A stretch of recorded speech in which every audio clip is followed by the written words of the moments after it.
The Zarin had watched Earth for centuries, carefully observing the inhabitants they deemed primitive and volatile. In their eyes, humanity was a chaotic force, torn apart by division, greed, and constant war. They saw little value in the planet's inhabitants, believing that their society, a peaceful, advanced race that valued intellect and diplomacy, was the solution to the disorder that ran rampant across Earth.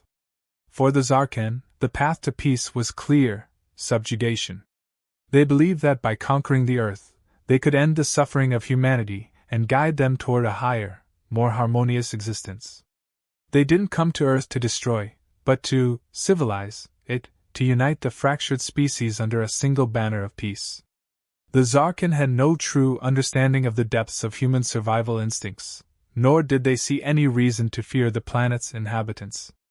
Earth had long been written off as a backwater planet in the galaxy, a place where lesser beings fought over scraps while more advanced civilizations flourished elsewhere. The Zarin were the pinnacle of evolution, a race whose technology was far beyond that of any species in the galaxy. Their peace came from their ability to predict, control, and neutralize conflict with logic and reason. They planned their invasion with clinical precision. The fleet was vast, an armada of ships equipped with energy weapons capable of reducing any resistance to ash. But their war strategy wasn't about complete annihilation. It was about overwhelming Earth's defenses in a show of strength and bringing humans under control. They believed that with their superior technology, humanity would have no choice but to submit. They were wrong. The Zarin believed in order. They thought that if they could take out Earth's military forces, neutralize the world's communication networks, and demonstrate the sheer power of their weapons, humans would finally bow to them. They imagined that Earth's leaders would bend to the Zarin's superior reasoning, accepting their fate as being in the hands of the benevolent conquerors. The alien rulers envisioned a world united, stripped of its corruption, brought to a peaceful order where the Zarin would be the guiding force. In the minds of the Zarin, Earth was a wild animal that had never been tamed. And they, with their years of advanced knowledge, would be the ones to do it. They would remove humanity's destructive tendencies, replacing them with peace and control. The humans would realize their need for the Zarin's guidance, and over time, come to understand the value of their peaceful ways. The invasion would not be the violent affair most species engaged in. Instead, the Zarin would take a surgical approach. There would be no planet-wide destruction. The ships would land in major cities, and humanity would submit without the need for massive casualties. It was an invasion they thought would go smoothly. After all, how could a species that had not yet mastered space travel stand up to a race that could harness the energy of stars? The Zarin knew everything about Earth's resources, its military capabilities, its weaknesses. They believed that humanity's internal divisions and cultural clashes would be its downfall. But there was something the Zarin did not account for. Humans were chaotic, yes, but they were also unpredictable. They did not conform to the logic the Zarin applied to every situation. For the Zarin, the concept of chaos was a flaw, something to be eliminated or controlled. But for humanity, chaos was a weapon, an asset. Humans did not fight to win, they fought to survive. And survival was not something the Zarin could understand.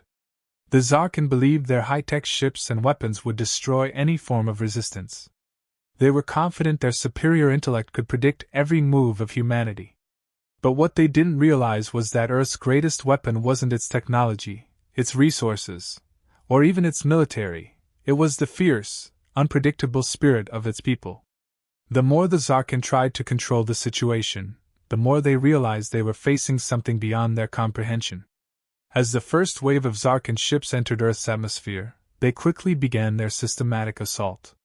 The cities were struck with precision, energy blasts reducing entire districts to rubble. But humans didn't cower. Instead, they fought back. At first, it was small acts of defiance, groups of people attacking alien patrols with homemade weapons, civilians organizing in makeshift resistance cells. The Zarin brushed them off as desperate acts, nothing more than the last-ditch efforts of a species on the brink of extinction. But this wasn't the case. As the attacks mounted, the Zarin began to realize that Earth's inhabitants were doing something they hadn't expected. They were banding together. People who had once been enemies, divided by borders, ideologies, and histories of violence, were setting aside their differences in the face of a common enemy. The human race, as fragmented as it was, had found unity in survival. The very thing the Zarin thought made humanity weak, its divisions, was the thing that made them strong. The Zarin had a vision of peace through order. They could not comprehend the fierce, burning desire for freedom that ran through every human heart. For them, a united Earth under Zarin rule seemed like the logical endgame. But for humanity, the idea of subjugation, of bowing to an outside force, was anathema.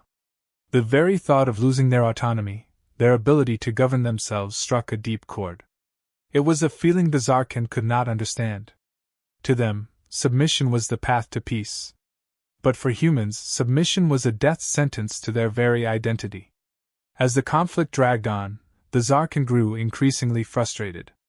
The humans were not crumbling under the weight of the invasion. They were becoming more cohesive, more determined. They were unpredictable, yes, but their unpredictability wasn't a weakness. It was their greatest strength. While the Zarin relied on logic and precision, humanity relied on its ability to improvise, to turn a situation on its head, to fight dirty when necessary. This was not something the Zarin had anticipated.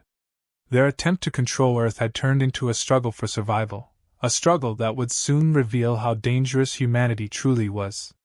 By now, the Zarin were beginning to question their assumptions. How could a species so chaotic, so disjointed, put up such a fight? How could a people who had spent centuries in constant conflict come together so quickly in the face of invasion? What they hadn't realized was that, in the end, the very qualities they had deemed weaknesses were the ones that would prove to be humanity's greatest weapon. The Zarin had underestimated humanity, and in doing so, they had opened the door to their own defeat. The invasion was not going as they had planned. And what was once a peaceful mission to save humanity was now rapidly turning into a war that they might not be able to win. The Zarin fleet had launched its full-scale invasion, and the first wave was swift, precise, and deadly. The aliens descended upon Earth with all the force and technological superiority they had boasted. Cities fell quickly under the might of their advanced energy weapons, and the world seemed on the brink of collapse. But the Zarin had made a fatal miscalculation. They underestimated the human capacity for resistance, the very trait that made Earth's inhabitants dangerous. At first, the Zarin assumed the destruction of major cities would send humans into disarray, perhaps driving them into hiding, where they would remain passive and helpless in the face of invaders. They anticipated that Earth's governments would crumble, unable to mount any meaningful defense. But that didn't happen. Instead, something entirely unexpected occurred. Humans fought back. It wasn't an organized military response. It wasn't the calculated retaliation the Zarin expected. It was something raw, chaotic, and driven by pure survival instinct. As the Zarin forces rained down destruction from above, humans, ordinary civilians, began organizing themselves in small, scattered groups. No one could say who the first leader was, or what official command structure they followed. There were no grand plans, no unified strategy. There was just a unified purpose: to fight, to resist, to survive. Resistance groups began to form in the rubble, using anything they could find to build weapons, trap invaders, and sabotage alien technology. Makeshift bombs were fashioned from whatever materials could be scavenged: chemical compounds from abandoned factories, old weapons, and even scrap metal. The Zarin, with their superior technology, thought they had all bases covered. Their fleet was equipped with energy shields, cloaking devices, and advanced weaponry, making them nearly invulnerable. Yet the humans, with no access to the same technology, fought back with something much harder to predict: ingenuity. One of the first major signs that the Zarin had misjudged humanity came when a small band of civilians in a destroyed city managed to take down an entire Zarin landing craft. The craft, though heavily armored, was sabotaged by a group of human engineers and soldiers who knew how to exploit its weaknesses. The aliens had assumed their technological superiority would render any human resistance futile. But what they didn't account for was humanity's ability to improvise, to find creative solutions in impossible situations. That first victory was a small one, but it sent ripples throughout Earth. Soon, other resistance cells began to adopt similar tactics. The Zarkan's strategy of precision strikes and surgical attacks was thrown off by the sheer unpredictability of human responses. Humans didn't play by the same rules. While the Zarkan relied on their understanding of science, strategy, and technology, humanity fought with something different, a relentless drive to survive, a chaotic ingenuity that didn't care about the rules of warfare. Across the globe, military forces that had been scattered or overwhelmed began to regroup. Nations with long histories of conflict found themselves cooperating, setting aside past animosities to face a common enemy. Former soldiers and war veterans from every corner of the planet, trained in a wide variety of combat techniques, came together to form new, untraditional armies. There was no time for bureaucracy. In the face of extinction, human beings didn't need a centralized command, they needed action. They needed each other. The Zarkan found themselves in unfamiliar territory. Their highly organized and technologically advanced methods of warfare couldn't predict what the humans would do next. Guerrilla tactics, attacks from the shadows, sudden ambushes, and sabotage, were employed by human forces at every turn. The Zarkan fleet, once poised to annihilate any resistance, now found itself having to constantly adapt to an enemy that seemed to fight in a way they had never encountered before. The human spirit of defiance wasn't just an emotional reaction, it was a fundamental survival instinct that was ingrained in their very nature. Unlike the Zarkan, who had evolved a peaceful, logical society, humans had lived through centuries of war, famine, and struggle. Their history was marked by conflict, but that conflict had taught them one thing: never give up. And when faced with an invader who had no understanding of their resilience, the humans fought harder than the Zarkan could have ever imagined. Even the technology the Zarkan had once relied on for superiority began to show cracks. The alien ships were designed to be invulnerable, with powerful shields that could block most attacks. But the humans didn't fight fair. They didn't try to break through the shields head-on. Instead, they adapted. They used cyber warfare to infiltrate the Zarkan's communication systems, flooding them with false data and causing critical failures in their ship's systems. With each system failure, the Zarkan began to see their confidence in their technology slip away. One of the most significant turning points in the conflict came when a group of human scientists, formerly displaced by the chaos of the invasion, managed to reverse engineer a Zarkan energy weapon. The scientists had no way of recreating the alien technology in full, but they understood enough to exploit its weaknesses. The humans didn't need a perfect replica, they only needed a small edge, something to shift the balance in their favor.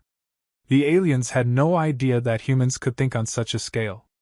What the Zarkan thought were humans' limitations, lack of resources, technological inferiority, had become their greatest strengths. While the Zarkan were stuck in the belief that peace could only come through control, the humans used their chaos to disrupt, to tear apart every plan the aliens had set in motion. This wasn't the orderly, peaceful resistance the Zarkan had expected. This wasn't a series of well-coordinated military campaigns.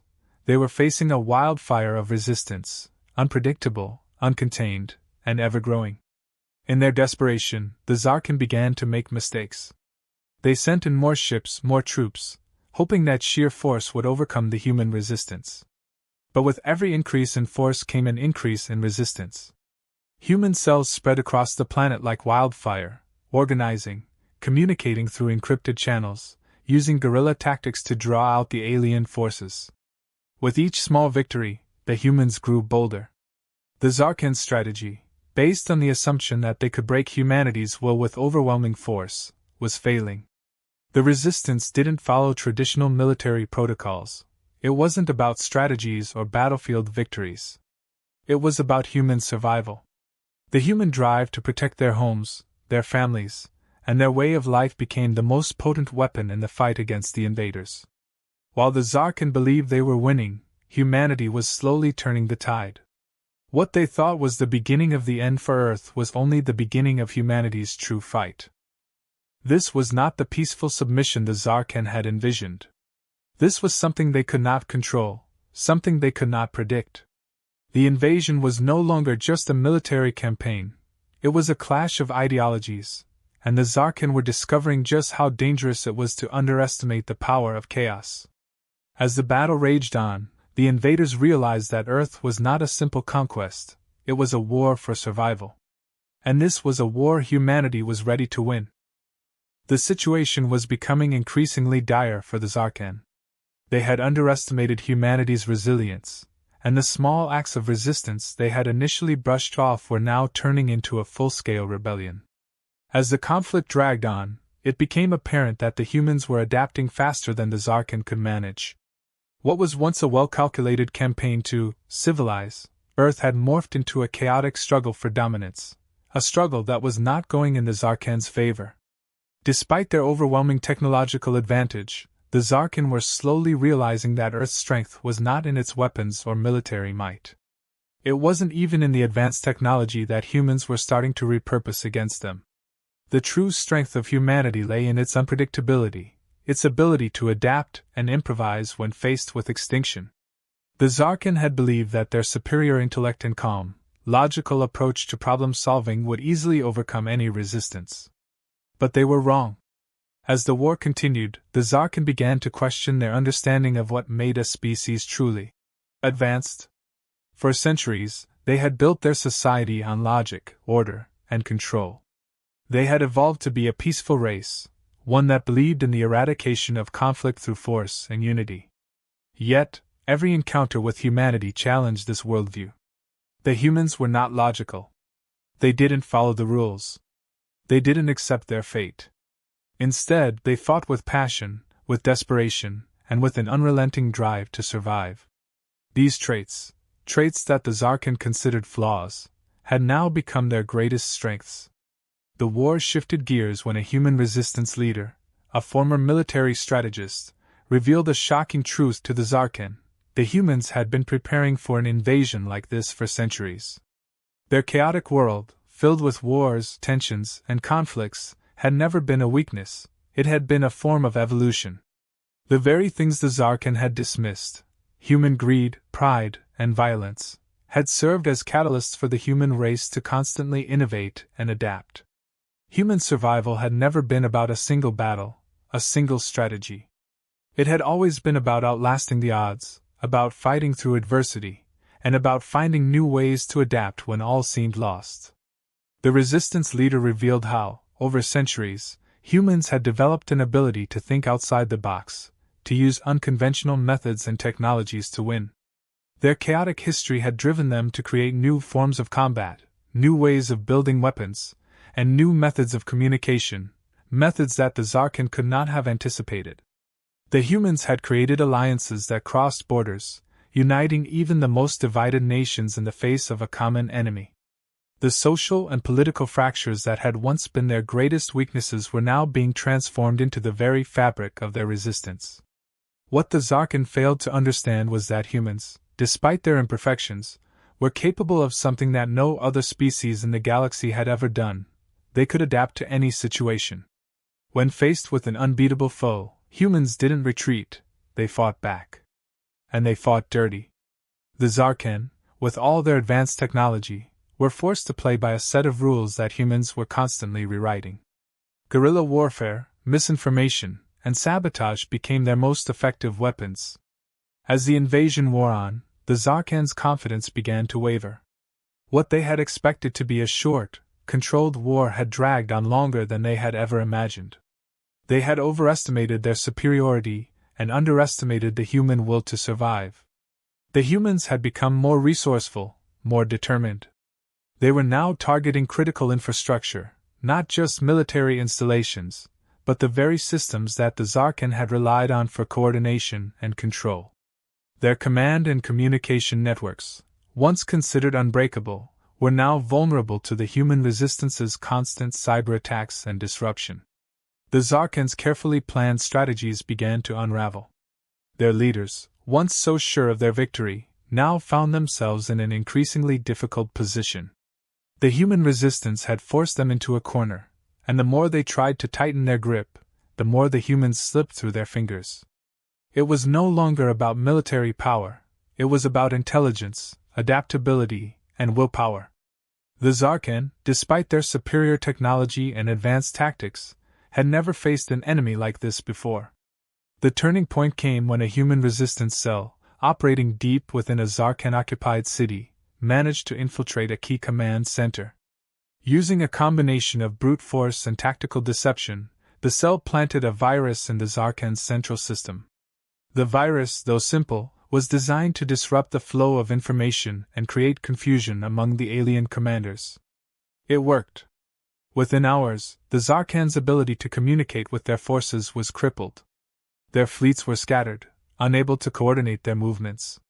The humans had found a way to fight back that didn't require advanced technology, just the ability to think ahead, to anticipate the enemy's weaknesses, and to exploit them. It wasn't long before the Zarkan began to realize the true scale of their mistake. They had come to Earth believing that they were the superior species, that their calm, ordered society was the key to bringing peace to a fractured world. But they had missed a crucial element in their calculations: humanity's relentless drive for survival. In the face of destruction, humans didn't fold. They didn't surrender. They adapted. They fought. And they kept coming back, no matter how many times they were knocked down. The Zarkan's position grew more precarious with each passing day. Their fleet, once vast and invincible, was now under constant threat from human forces. The Zarkan commanders, who had once operated with certainty, now found themselves questioning their every decision. They had underestimated the power of humanity's unpredictability, the very thing that made them so dangerous. As the war reached its climax, the Zarkan leaders convened to discuss their options. Some argued that they should escalate the invasion, that they should obliterate entire cities to break the human will. Others suggested retreat, recognizing that the humans had become too much of a threat to ignore. But in the end, the debate was moot. The humans had already won. The resistance had proven that they were capable of standing up to the might of an empire that had conquered worlds before. In their desperation, the Zarkan finally came to a realization that changed everything. They had come to Earth to bring peace, to show the humans the value of order and control. But what they failed to see was that true peace didn't come from domination. It came from understanding, from respecting the unique strengths of others. And in humanity, they had found a strength that no amount of technology or advanced intellect could overcome. The very chaos that had once been their downfall was now the reason for their victory. The Zarkan were forced to abandon their mission. The humans had taught them a lesson they would never forget, that survival, adaptation, and the will to fight were forces that no one, no matter how advanced, could ever control. As the Zarkan fleet retreated, they left behind a world forever changed. Earth, once considered a fragile, chaotic planet filled with primitive humans, had become a testament to the resilience and unpredictability of its people. The invaders, who had expected an easy conquest, had been repelled by a force they had never encountered: human determination. The war, though devastating, had unveiled something crucial: humanity was not weak. In fact, it was precisely humanity's flaws, its chaos, its unpredictability, its drive for survival, that had made it so formidable. The aftermath of the invasion was not one of simple victory. Earth was scarred, cities were destroyed, and lives were lost in the fight for survival. But amid the destruction, there was a new sense of unity. Humans, who had once been divided by borders, ideologies, and petty conflicts, now stood together, bound by the experience of shared struggle. The war had forced them to recognize their collective strength. They had faced extinction and survived, not because of any superior technology, but because they refused to accept defeat. They had adapted in ways that the Zarkan never could have imagined. The human resistance, which had once operated in fragmented, isolated cells, now became the foundation for a new kind of global cooperation. The countries and factions that had once fought among themselves realized that their true enemy had not been each other, but an outside force that threatened to wipe them all out. They had come together out of necessity, but the aftermath of the war left them with a powerful new sense of solidarity. Governments that had been at odds now worked together to rebuild what had been lost. The alien invasion had erased old divisions and replaced them with a common purpose. The humans had learned valuable lessons during the war, lessons about the importance of unity, adaptability, and never underestimating an opponent. But they also learned something more profound, that they were capable of more than just survival.